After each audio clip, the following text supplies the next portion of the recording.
7 horas e 33 minutos de volta com o Manhã no Ar. Para você que ligou a sua televisão agora, nós estamos ao vivo aqui em Manaus, na região metropolitana, em todo o nosso interior. Diego, coloca, por favor, caracteres do nosso endereço do YouTube, por favor, para as pessoas que acompanham a gente pela internet. Nós temos o endereço no YouTube, que você pode acompanhar a nossa programação ao vivo, inclusive falar para os seus familiares, que possam nos acompanhar em outros estados e até fora do país. Na sua tela está também o número do nosso WhatsApp, é o número que você pode interagir com a gente, 992912167. Você manda a sua mensagem de texto, manda a sua fotografia, comenta com a gente os assuntos que nós estamos exibindo aqui. Agora, falando em assuntos, eu gostaria de chamar a atenção para um caso de uma família que perdeu tudo em um incêndio. Coloca a imagem aqui, isso, é o Jonatas que está colocando as imagens. Esse incêndio aqui, essa família perdeu tudo que tinha, como a gente percebe aí nas imagens, viu? Isso foi lá no Campos Sales, na zona oeste de Manaus, na semana passada. E esta família está agora pedindo doações. O proprietário da casa está desempregado e faz um apelo às pessoas que puderem doar roupas para os filhos dele. O incêndio foi na noite de domingo por volta das 9 horas, aqui nesta casa que fica na Rua das Acácias, no bairro Campos Sales, na zona oeste da capital.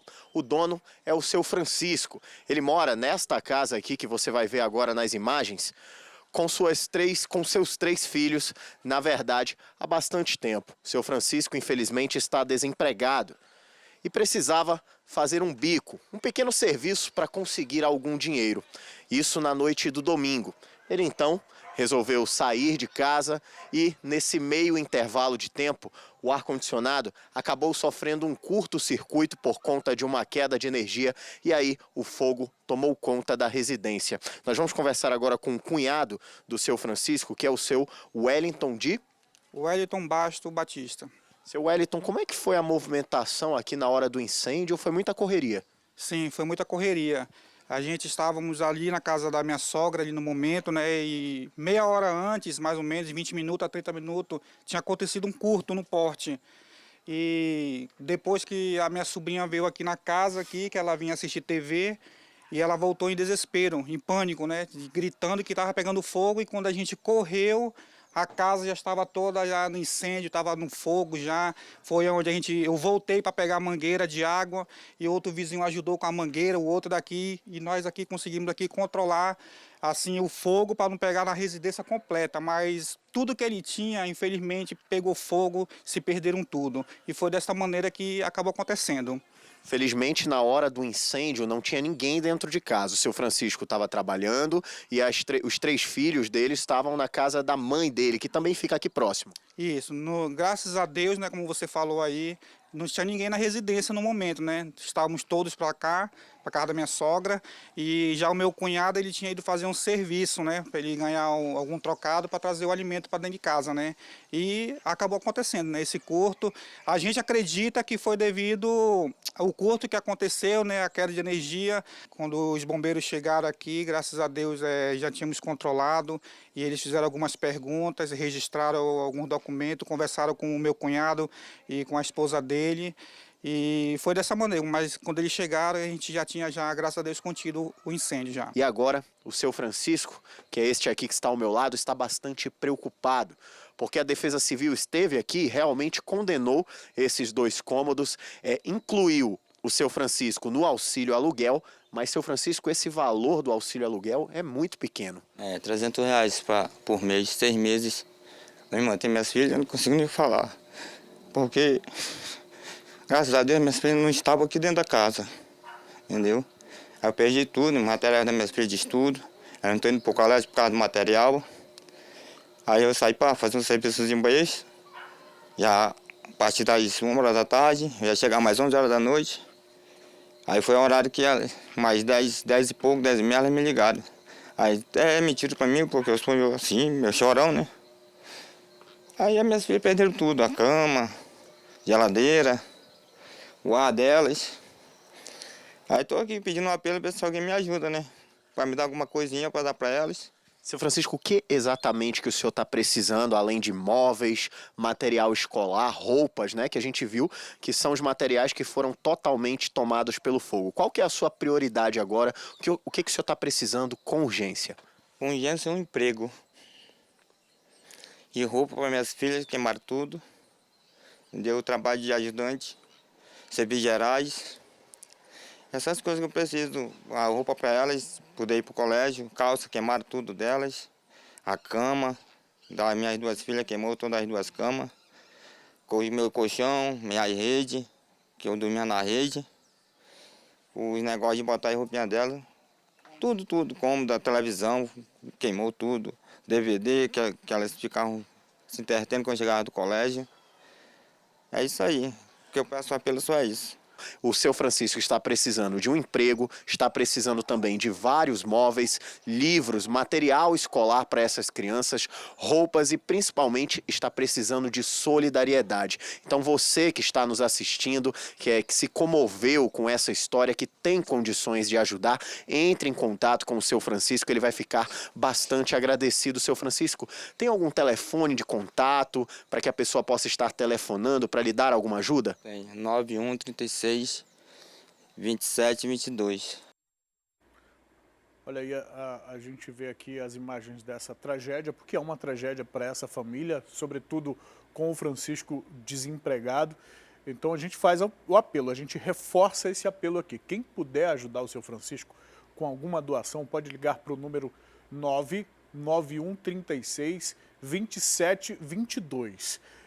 Ele tem a necessidade de roupas. Então, se você tem roupas sobrando que possa compartilhar, então vamos compartilhar com o seu Francisco. Ele tem filhos pequenos, né, minha diretora? De 10 e de 12 anos. Há também uma filha maior, de 21 anos. Então, se você puder ajudar com roupas para essas faixas etárias de 10 e de 12 anos, a gente acabou de passar o telefone aí, dá para a gente colocar o número mais uma vez? Está aí na sua tela, o número está na sua tela. 9136 27 22. Entre em contato direto com essa família e ajude, contribui, colabore. Ninguém espera que algo assim aconteça, ninguém espera perder tudo da noite para o dia. E se você tem alguma construção aí ou está precisando de algum ajudante auxiliar, fala com o seu Francisco também, dá essa força nesse momento, porque com o emprego ele vai ter condições de restaurar aquilo que se perdeu durante esse incêndio. 7 horas e 41 minutos, o Tribunal de Justiça do Amazonas presta atendimento jurídico aos moradores do bairro Parque 10 até outubro, por meio do programa Justiça Itinerante. A unidade móvel ficará disponível no estabelecimento da Delegacia da Mulher. E sobre este assunto, eu volto a conversar com a Juliana Silva, já está posicionada, inclusive, lá no local onde está a unidade itinerante, é no estacionamento da delegacia. Juliana, explica pra gente, que serviços estarão aí à disposição da população? Estou aqui sim, viu, Emanuel? É bem no estacionamento mesmo da Delegacia da Mulher, aqui no Parque 10, localizada na Avenida Mariipiranga, muito fácil de ser encontrada. Então as pessoas elas podem vir aqui usufruir de diversos serviços, dentre eles ajuizamento de ações de cobrança de dívidas, danos materiais e morais, tem também direito do consumidor, pensão alimentícia, divórcio e reconhecimento voluntário de paternidade, além disso também de guarda, dissolução de união estável e encaminhamento para obtenção de segunda via de registro civil. Esses são alguns das atividades que estão sendo oferecidas aqui, onde a população que, justamente, aquelas pessoas que não têm aquele tempo hábil ou não têm aquelas condições por motivo de doença, de ir até o tribunal ou precisam, ter pelo menos uma luz aí para tentar resolver esse tipo de situação, elas podem vir aqui, então, no pátio da Delegacia da Mulher, aqui no Parque 10,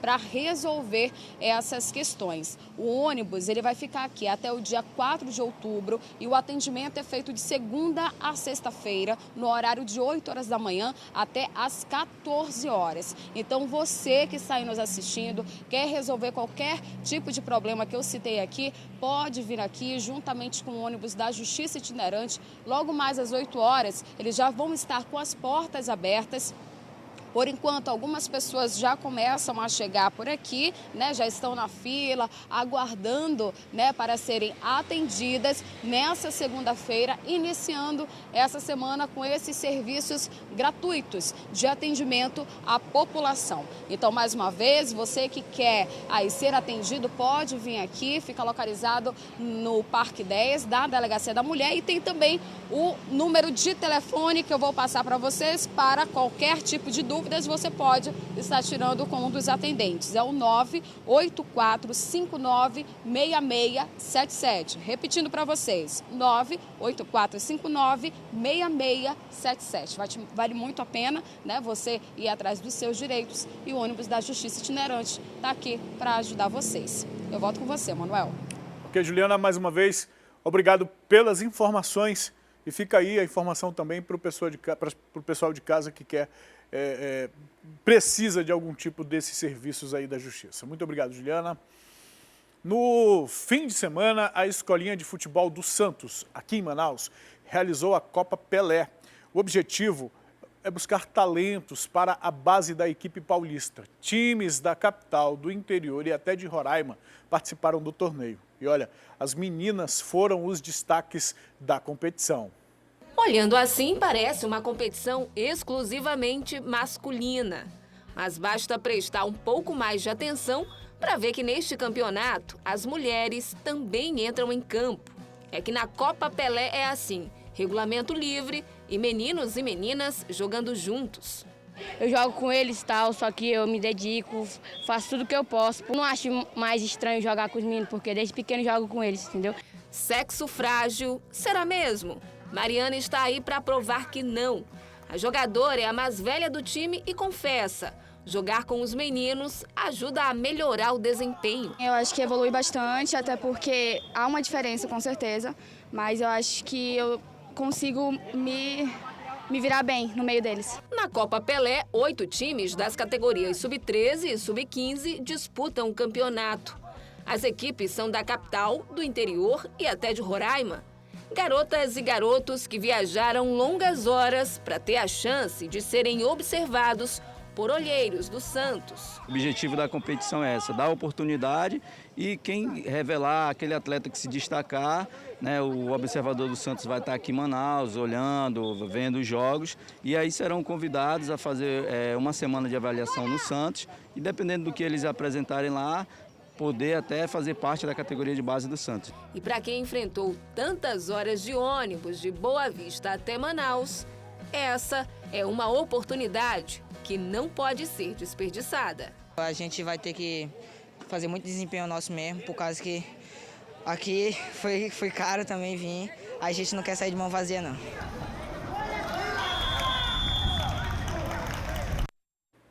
Mas pegou o gol, viu?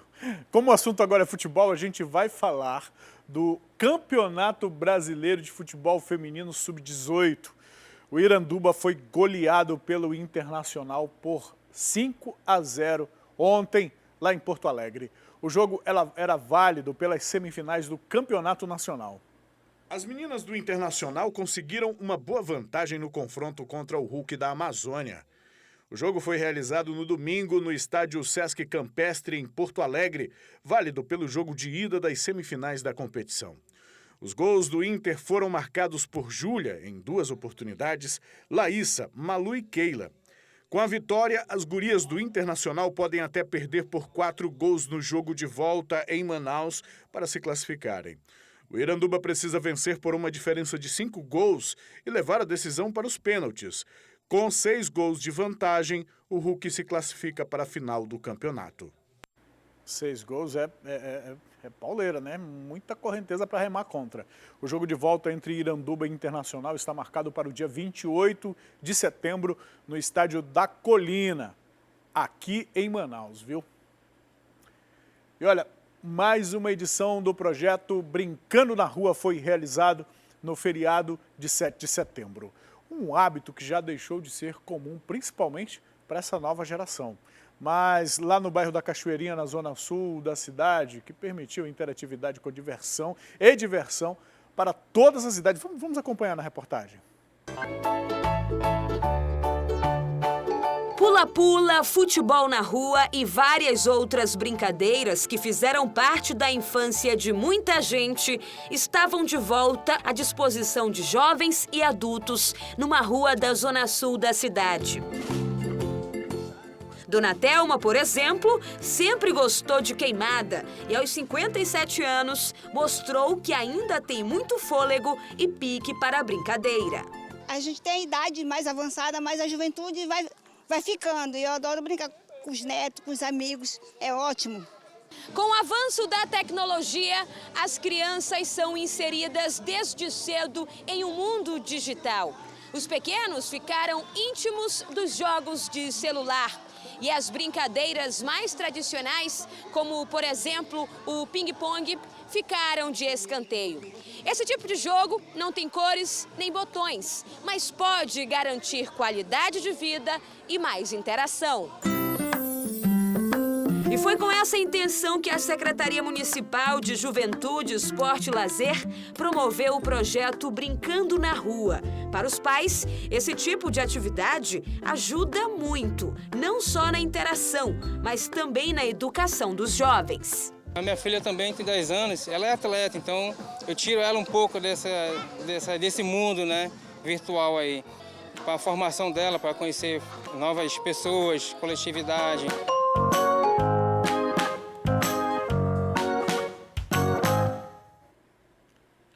Olha, agora chegou o momento da gente ir direto para a redação do jornal A Crítica.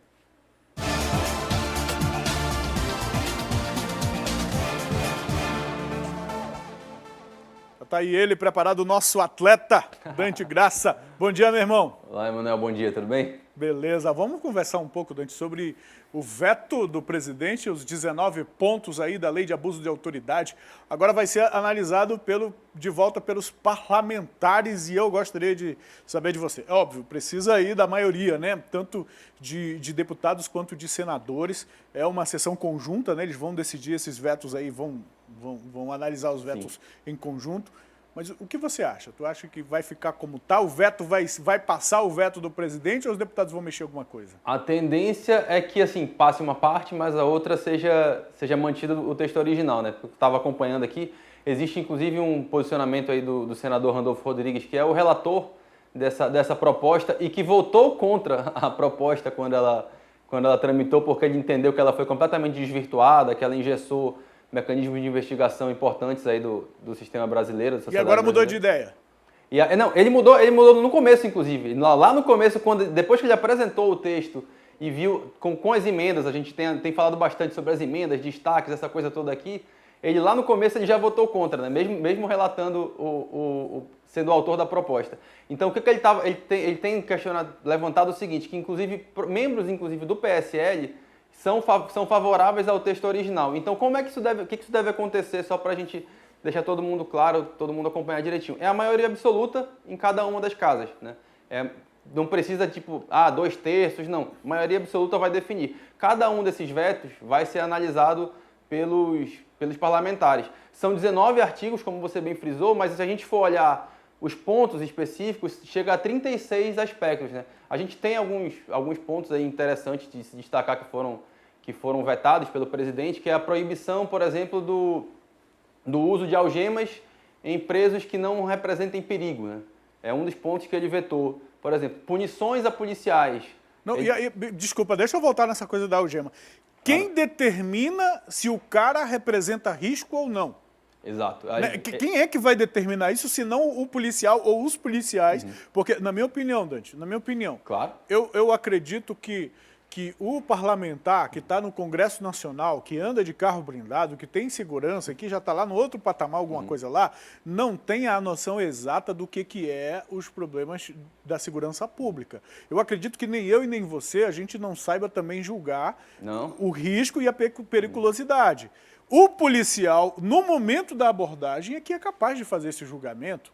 Eu tenho esse pleno acordo com você. O que eu penso dessa situação nesse aspecto específico? Que é um tipo de mecanismo, é um tipo de estratégia colocada, é um tipo de brecha legal que eles colocam, pensando neles mesmos, né? Eles se consideram inofensivos, eles se consideram pessoas acima do bem e do mal, E muitas vezes a gente já viu isso em casos... A gente vai falar daqui a pouco do Lula também, antecipando um pouquinho o assunto, quando teve a condução coercitiva do ex-presidente, lá atrás. Né? Muita gente falou, por que condução coercitiva e tudo mais. Então, assim, eu já penso dessa maneira que eles fazem uma lei para protegê-los, né? Quando eles forem presos, porque a gente tem visto cada vez mais político indo para a cadeia, né? Só que aí protege todo mundo, né? Só que o efeito que se traz a isso é muito maior, né? É muito maior, é o efeito do dia a dia, é o efeito daquilo que muitas vezes, inclusive aos nossos olhos, a gente que acompanha todo dia ocorrências policiais, trabalha com isso e apura, tem muita coisa que fica alheia aos nossos olhos também, então isso vai ter um efeito que a gente não vai conseguir dimensionar, né? Agora tu começou a enumerar as propostas, as principais. Sim. Continua, senão a gente vai passar o dia falando sobre isso aqui. Essa discussão ela é bem vai ampla. Longe. A gente está falando de policial, também tem um aspecto aí de punição a policiais que foi vetado pelo presidente também, né? Tipo, em relação a questionamentos do seu procedimento e tudo mais, que ele também vetou, que vai de acordo com o que ele tem se manifestado em vários outros pontos. Ele, inclusive, já falou que deve indultar, aí, conceder benefícios aí legais, claro, a policiais que estão presos por ocorrências conhecidas aqui no Brasil, como o próprio episódio do Carandiru. Então, ele focou em alguns desses pontos especificamente que estejam voltados aí para as ocorrências policiais. A gente falou do Randolph, que é um senador de oposição, é líder de oposição, inclusive, e essa questão está tão dividida que o próprio Randolph elogiou algum dos vetos que foram feitos aí pelo presidente Jair Bolsonaro. Então a gente vai acompanhar, vai ter que ver como que o Congresso vai se manifestar. Eles vão analisar cada um desses 36 vetos. Não vão analisar isso como um bloco, né? Tipo, são 19 artigos, mais 36 pontos no total em relação a esse projeto de lei de abuso de autoridade que foi muito, muito, muito criticado por muita gente aí que acompanha, por Ministério Público, por juízes. Porém, em outros lados também, alguns advogados, o próprio presidente da OAB criticou os vetos feitos pelo presidente. Então, assim, essa hora, esse tipo de assunto, ele está mexendo... Gente que geralmente está do mesmo lado, agora está um contra o outro. Gente que geralmente está contra o outro, está do mesmo lado, como a gente está vendo o Randolph e o próprio Bolsonaro. Então, é difícil a gente entender o que vai passar, o que não vai. Seria até meio leviano a gente cravar alguma coisa agora. É uma questão de acompanhar mesmo e ficar atento. Esse veto foi anunciado por ele no dia 5, né? A gente já estava aqui em Manaus em clima de feriado, né? Aquela preparação toda aqui da nossa semana. E aí a gente tem que ver ao longo dessa semana como esses assuntos vão ser trabalhados, né? Não se sabe se vai ser agora, né? Lembrando que o próprio presidente está hospitalizado, né? Acabou de fazer uma cirurgia. Fazendo cirurgia, né? Isso, agora, Dante, em relação a esse caso, eu gosto sempre de chamar a atenção da população, porque tem muita gente que acha que, estamos falando de Brasília, que não tem nada a ver com ele. É importante você prestar atenção como vota o deputado que você colocou lá dentro, o senador que você colocou lá dentro, porque é você, somos nós que colocamos e elegemos essas pessoas lá. É importante a gente prestar atenção, cada cidadão precisa ter uma ideia formada sobre esses assuntos que a gente está trazendo aqui, porque uma coisa é o ideal, a sociedade ideal. Outra coisa é a nossa realidade, a realidade da violência nas nossas ruas, a realidade de se tirar o poder de polícia. Imagina, tirar o poder do policial de algemar um suspeito, tirar o poder do policial de levar viaturas para fazer uma prisão. Tem uma coisa lá que eu simplesmente fiquei sem entender. Como, por exemplo, colocar sob investigação um cidadão inocente. Perante a lei, todo mundo é inocente até que se prove o contrário. Só que para se provar alguma coisa precisa de investigação. Exatamente. E é isso, a polícia só pode preparar um inquérito, o Ministério Público só pode oferecer uma denúncia para a Justiça se tiver provas de que aquele cidadão inocente cometeu alguma coisa de errado. É um absurdo, Dante. É um completo absurdo. Eu acho que fere, nesse ponto específico que você está falando, ele fere o preceito de investigação, né? Sim. Eu acho que ninguém está imune à investigação, acho que todos os cidadãos brasileiros, né, é parte, a gente está aqui, faz parte de uma sociedade, a gente segue regras. Não, né? e cria se querem investigar se a gente está seguindo as regras ou não, o que tem? Quem não deve não teme é uma máxima que está aí na sociedade. Então eu não devo nada, não temo nada, imagino que você também não. Se quiserem investigar, podem investigar. Então, assim, por que essa preocupação toda, né? É por isso que eu te falo, eu acho que eles pensam muito no deles, assim, né? Muito para proteger. E se protegendo, criam precedentes absurdos. A gente acompanhou recentemente aquela situação do COAF, que parece até que mudou de nome agora, né? Mudou de nome alguma coisa. Se abre um precedente desse, como é que órgãos de fiscalização vão poder oferecer denúncia contra os cidadãos inocentes que têm contas, enfim... Vamos lá, Receita Federal, a gente tem os próprios órgãos que fiscalizam as transações bancárias, todo mundo. Os fiscais vão fiscalizar só para ter conhecimento das coisas, não vão poder oferecer denúncia. Mas, enfim, é notícia pro dia todo, conversa pro dia todo. A discussão é boa, ela dá para pautar muita coisa aí. Exatamente. Agora é importante a gente prestar atenção que o Congresso vai fazer. Esses vetos vão ser analisados um por um, Dante, ou é no pacote? Um por um. Os 19 vai um por um. Vai um por um. Mas os 19 que pode chegar a 30 e poucos, como você falou. São 36 pontos de 19 artigos, né? Entendi. Porque nem todo artigo ele veta integral. Ele veta uma parte de um artigo X, 2 partes daquele artigo X.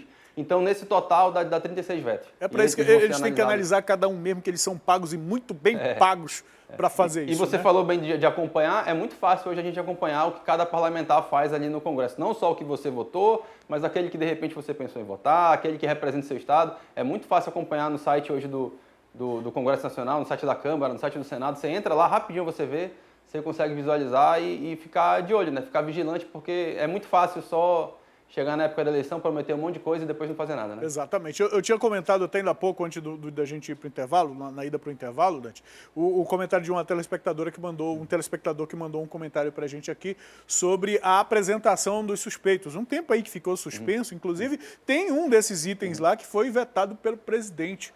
Nós temos acompanhado casos aqui, por exemplo, nesse recentemente do motorista desaparecido, que o corpo foi encontrado na sexta-feira. A polícia divulgou a foto de 2 suspeitos. Os 2 suspeitos foram lá se entregar, porque a foto estava circulando. Tu já pensou se a imprensa não puder mais divulgar a foto de suspeitos ou de pessoas, se a polícia não puder divulgar mais isso? Eles estão realmente querendo se proteger, viu? A gente tem casos e casos nessas coisas, né? Tipo, por exemplo, eu acho que essa apresentação de suspeito, isso que você fez, isso que você comentou, é necessário até para a busca, porque a polícia não tem como estar em todo canto, né? Exatamente. A gente já viu casos de exagero, a gente vê casos de exagero sim. Eu lembro de um caso que marcou muito aqui, inclusive tem uns 2 anos mais ou menos, de um rapaz que foi preso porque roubou uma peça de carne e na apresentação colocaram uma peça de carne na cabeça dele. Isso é um exagero. Sim. Isso deve ser punido, isso deve ser pesquisado. Agora, você tratar todas essas coisas de uma maneira extremamente generalista, você não alcança nem A nem B, né? Você acaba que cria só um grande escudo de proteção para muita coisa que acaba, a gente sabe no final das contas quem é beneficiado. Bom, deixa eu mudar de assunto. Tem tempo, minha diretora? Vamos ver se tem tempo. Ainda dá para mudar. A gente tem mais um capítulo do The Intercept aí em conjunto com a Folha de São Paulo. E aí tem gente que assiste a gente que quando ouve notícia da Folha de São Paulo, do Datafolha, já tosse o nariz, né, Dante? Diálogos do ex-presidente Lula, conversas que eram mantidas em sigilo, né, pela investigação, e que afirmam que Lula hesitou em ir para a Casa Civil. O que se extrai dessa reportagem da Folha e do The Intercept a partir desses áudios, Dante? Qual é a grande questão desse ponto aí, Emanuel? A gente, lá atrás, lá em março de 2016, vazou, o então juiz Sérgio Moro vazou aquele áudio, liberou aquele áudio que tratava da conversa entre Lula, né, então convidado para ser ministro da Casa Civil ali do governo Dilma, e da presidente Dilma Rousseff, então presidente Dilma Rousseff, em que eles falavam de uma maneira que do termo de posse, usa quando for necessário, o Bessias está indo aí te entregar e tal, usa quando for necessário. Da maneira que aquele áudio foi divulgado, que aquela conversa foi divulgada nacionalmente, mundialmente, ficou muito claro, assim, ficou muito fácil de defender uma tese de que estava sendo feito um arranjo para que ele tivesse foro privilegiado para não ser preso, né? Basicamente, e aí impedido de ser ministro, então não teria esse foro privilegiado, não iria para o STF o julgamento, todo o processo que ele estava respondendo, que ele inclusive acabou sendo condenado em 2018. Né? Agora, o que chega agora, o que tem de novo? A gente não tem áudios de 21 conversas, mas a gente tem resumos de 21 conversas preparados por policiais federais que tiveram acesso às investigações, em que traz conversas do ex-presidente Lula, na época ali quase ministro da Casa Civil, com diversas figuras políticas e de movimentos sociais. Ele conversa, por exemplo, com Jacques Wagner, da Bahia, governador da Bahia. Ele conversa com Michel Temer, então vice-presidente, né, que depois virou presidente da República depois do impeachment. Ele conversa com lideranças sindicais. E em todas essas conversas, ele manifesta uma preocupação em assumir o ministério. Ele fala que não queria assumir o ministério, mas que está indo ali, que é a última alternativa do PT, é a última saída do PT. Para salvar a Dilma. Para salvar a Dilma naquela ocasião que já estava bombardeada por uma crise tremenda, a crise econômica do país, a crise política que ela não conseguiu lidar ali naquele momento. Então, ele se mostra muito reticente. E qual é a grande questão? A grande tese defendida pela Lava Jato naquela ocasião era justamente de que não, é uma grande armação para que ele não responda, para que ele não seja condenado, para que o processo vá ao STF. Agora, Dante, cá entre nós, Dante, se Lula fosse ministro, ele não estava preso, Dante. Eu imagino que não. Eu imagino que não, até porque a tramitação é um pouco mais lenta, né? Exatamente. A No tramitação Supremo, 8 anos no mínimo, né? 8 anos no mínimo, a média. Não estaria. Não dá para entender de uma outra forma, com áudio, com vazamento ou com não vazamento, não dá para. Por mais que não fosse a intenção dele, acabaria funcionando de fato como um instrumento para sair lá de Curitiba, o caso do ex-presidente. Imagino que sim, mas o que poderia ser feito nessa hora para evitar que hoje a gente questione essa maneira como foi feito? Se tinham 22 áudios e divulgaram só um, é porque esse um era favorável a uma tese que estava sendo defendida, né? Se você quer fazer, penso eu, se você quer tornar a coisa clara, pública, agir com mais transparência para todos, aqui, a gente tem esses aqui, a gente tem 22 conversas.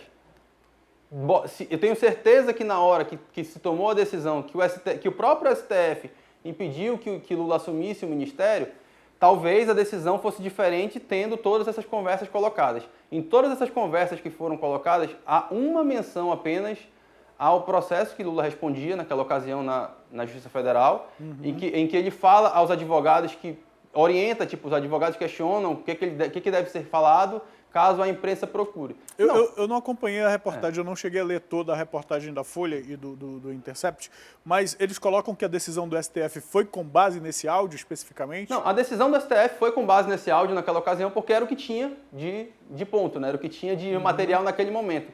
Tudo isso que foi revelado agora não era de conhecimento público, né? Até porque muita coisa disso, muita coisa que foi gravada, já foi gravada depois que a autorização para gravar, para grampear, tinha expirado. Só que como as operadoras demoraram a cumprir a ordem, né, demoraram um prazo mais ou menos de 5 horas para cumprir a ordem, ainda ficou muita coisa e foi armazenado pela PF. Né? Aí só para fechar essa ideia anterior, na única hora que esse processo é mencionado, Lula orienta os advogados a falar, não, eu não vou deixar de responder o processo, ele só vai para outra instância. Né? Então, assim, o processo é citado uma vez em 22 conversas. Né? Se a intenção, de novo, na minha opinião, se a intenção fosse colocar a coisa de maneira mais clara e não direcioná-la de alguma maneira, todas as conversas teriam sido divulgadas na ocasião. Eu tenho certeza absoluta que todo mundo ia querer divulgar absolutamente todas, porque todas eram de interesse público. Uma conversa, por exemplo, de Lula com Michel Temer falando que quer trazer o MDB, quer apaziguar a situação, quer fazer o jogo político ali, que o MDB, na ocasião, foi quem puxou, né, a força do impeachment e que a Lava Jato ia prejudicar todos os partidos também. Isso está no meio dessas conversas, né? Essas conversas específicas, essas conversas que estão sendo colocadas desse ponto de agora, elas se restringem especificamente a conversas de Lula. Né? Elas não têm nenhuma figura fora. Tem, aí claro, né, nesse cruzamento com os dados do Intercept Brasil, tem os comentários dos procuradores ali do MPF, naquele chat que a gente já discutiu bastante, comentando sobre as decisões, né? Mas não tem uma outra conversa de outra figura que não Lula, não tem. Nesse ponto, eles extraíram o resumo das conversas que foram grampeadas do Luiz Inácio Lula da Silva. Meu irmão, muito obrigado pelas suas informações, pelo seu comentário, pelo comentário a mais, para além da notícia que você traz com a gente aqui nesse Papo Direto da Redação. Bom dia, bom treino, um atleta se preparando para a meia, rapaz, está conhecendo bem minha agenda. Daqui a pouquinho, 9 horas, a gente vai lá treinar. Vou lá e volto, né? Porque a jornada aqui é pesada. Amanhã a gente se encontra por aqui de novo. De certeza. Um abraço, Manuel. Um abraço, mano. Olha, como o Dante já citou aí na nossa conversa, ontem o presidente Jair Bolsonaro passou por cirurgia para correção de hérnia incisional. Após o procedimento, o porta-voz da presidência, o Otávio Rego Barros, falou sobre a operação do presidente. O procedimento foi bem sucedido, realizado pelo cirurgião-chefe, Dr. Antônio Luiz de Vasconcelos Macedo e sua equipe. A técnica utilizada foi a herniorrafia incisional com implantação de tela. O paciente fará sua recuperação em apartamento e apresenta quadro clínico estável. Por orientação médica, estará com visitas restritas. Assinam o boletim Dr. Antônio Luiz de Vasconcelos Macedo, cirurgião-chefe, Dr. Leandro Etienique, clínico, Dr. Antônio Antonieto, diretor médico do Hospital Vila Nova Star. O médico Antônio Luiz de Vasconcelos Macedo, cirurgião-chefe que realizou o procedimento, disse que Jair Bolsonaro deverá receber alta médica em torno de 5 ou 6 dias. Com relação à alimentação, começa com uma dieta líquida, não hoje, provavelmente amanhã, porque a cirurgia foi longa, mexeu bastante no intestino, que estava fortemente aderido na parede abdominal, e é lícito de imaginar que ele deva ter a recuperação dele em 5 a 6 dias mais ou menos e poderá viajar após uma semana, 10 dias. Bom, tem aí a informação sobre o quadro clínico do presidente Jair Bolsonaro, que inclusive antecipou algumas coisas em relação à agenda internacional por conta dessa cirurgia que ele precisava fazer. A gente vai para o intervalo daqui a pouco, mas antes eu queria chamar a participação do nosso telespectador por meio do nosso WhatsApp, em 9291-2167. Bom dia, meu apresentador querido. Dê um alô para o bairro Santa Inês, é a Nísian. Um abraço, Nísian, para todos aí lá do Santo Inês. Bom dia, Emanuel, esse é o meu filhote, é o Paulo, de 2 anos, que gosta de assistir vocês de manhã, lá em Parintins. Olha, um abraço para o Paulo lá de Parintins e para a família também. Bom dia, galã de Parintins, você é sério assim mesmo ou é só no trabalho? É a Berenice do Tarumã. Eu costumo... Às vezes a gente tira umas brincadeiras, viu, Berenice? Com os colegas aqui do trabalho também, viu? Principalmente com lá do Master. Lá no Master você precisa saber a função de cada um, viu? Outro dia eu conto isso para vocês aqui no programa, viu? É a Kellen da Colônia Santo Antônio, já na expectativa da Crítica Kids com os filhos, o Caleb e o Lucas, lá do Santo Antônio. Um abraço para o Caleb e para o Lucas. Olha só aqui. Vamos trazendo esse caso aqui pra gente. Lembra que a gente falou ainda há pouco de uma reportagem lá do bairro de Petrópolis, né, minha diretora? Onde o carro foi roubado na frente da casa da Rua Raquel. Nós trouxemos, inclusive, a entrevista desta vítima. Nós temos aqui a informação, olha, só para informar que o carro que passou na reportagem agora de manhã foi recuperado, graças a Deus. Os vagabundos estavam na night curtindo. Quero agradecer primeiramente a Deus, a equipe pela reportagem maravilhosa e aos bons policiais que ainda existem na corporação da Polícia Militar do Amazonas. O proprietário vai agora pela manhã na delegacia buscar o veículo e o que chama a atenção é o seguinte, nesse caso, que chama muito a minha atenção, como está o nível de... Meu Deus, eu não sei mais o que dizer, eu não sei se é sentimento de impunidade, eu não sei o que passa na cabeça de um criminoso. Mas imagina você sacar uma arma, apontar a arma para a cabeça de alguém ou ameaçar as vítimas para pegar o veículo e ir para a noite, meu irmão.